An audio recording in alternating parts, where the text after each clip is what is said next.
قدرمند اوریدونکو السلام علیکم. زه فیض الامین د متحده عرب امارات او خواوشانه د مهمو تازه خبرونو سره د ابوظبي مصفا صنایع کې د پېټرول ټانکرو کې دماکه شوې چې پکې د ټاپیانو او مړینې راپورونه نه دي ورکړل شوي. د ابوظبي سرکاري رسنۍ وام وایي داسې ښکاري چې د ډرون په شکل ذرې د ټانکر خواته پریوتې او ور یې ولګوو. وایي چې سرکاري پلټنې شروع شوي دي.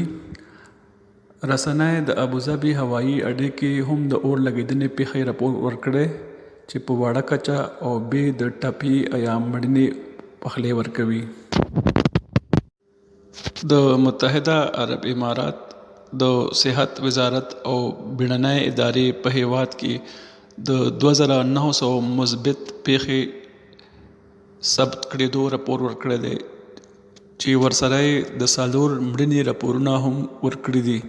په ټول هیواد کې د موجوده مثبتو پیښو شمیره 4,841 ښودل شوې ده او وایي چې 945 کسان بیا صحتیاب شوي دي. د متحده عرب امارات تل شتمنتیا او سوکالۍ وزیر ډاکټر سلطان الجابر ویلي چې باید د کاربن اخراج ودرول شي نه چې پرمختیا. دا وینا هغه د ابوظبي شتمنتیا اونۍ کانفرنس د خلاصونې په موقع وکړه چې دا ځل د دوبۍ 2020 نړیوال نندارتون کې جوړه شوې ده. غونډې ته راغلو خلکو ته چې پکې د دوبۍ ولسمشر شیخ محمد هم وو، ښاغلي الجابر په خپله وینا کې د اماراتو تیرو 50 کالو لاسته راوړنه مثالي او تاریخي وبلله او زیاته یې کړه چې هیوادونه په ورکړه او پرمختګ کې ځان سره د نورو هیوادونو ګډونه لوی کار وبلو. ده وویل چې خپل پرمختګ کې ځان سره ګڼ هیوادونو کې هم پرمختګ او خوشحالي راوستې ده، خو دا چې پرمختګ او لاسته راوړنې ځان سره د تل شتمنۍ او د کاربن د اخراج ودرولو او کمولو غټ سوال هم راپورته کړی. هغه وویل چې د ابوظبي حکومت هر کال د تل شتمنۍ اونۍ نمانځي چې پکې د ګڼو هیوادونو مشران او پوهان برخه اخلي چې پکې سوداګري او تجارتي شرکتونه پکې خپل تجربې او تګلارې شریکوي. هغه زیاته کړه چې UAE د رینیوبل انرژۍ په مد کې وړومبی او مهم حیثیت لري او دا چې امارات په نړۍ کې د نور نه د توانایي اخیستو کې په وړومبی درجه دی.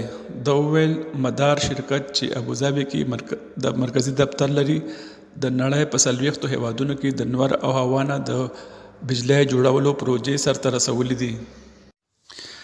ایران وایي چې 3 سفارتي چارواکي یې د سعودي جدې ښار ته د اسلامي نړیوال فعالیاتو مرکزي دفتر OIC ته د چارو دپاره رسېدلي دي چې 13 میاشت ورته ویزې ملاو شوې وي او وایي چې ایران په سعودیه کې د خپل سفارتي پرانستنې هڅه مخکې نه ښکاره کړې وه. دا پرمختګ 13 کال شو لیدو کتو نه پس مخته راغی چې د عراق په سفارتي کوښښونو او بدنو په نتیجه کې شوي وو. دا خبرې چې دواړو غاړو مثبتې او د ښه وړاندیز په لور ګامزنې بللې وې، عراق په خپل هیواد د دغه دواړو قوتونو تر منځ روانو شخړو کمولو په غرض راښوختې وې. ایران او سعودیه د وسط ایشیا په ګڼو هیوادونو کې د یو بل خلاف سره په شخړو کې بوخت دی.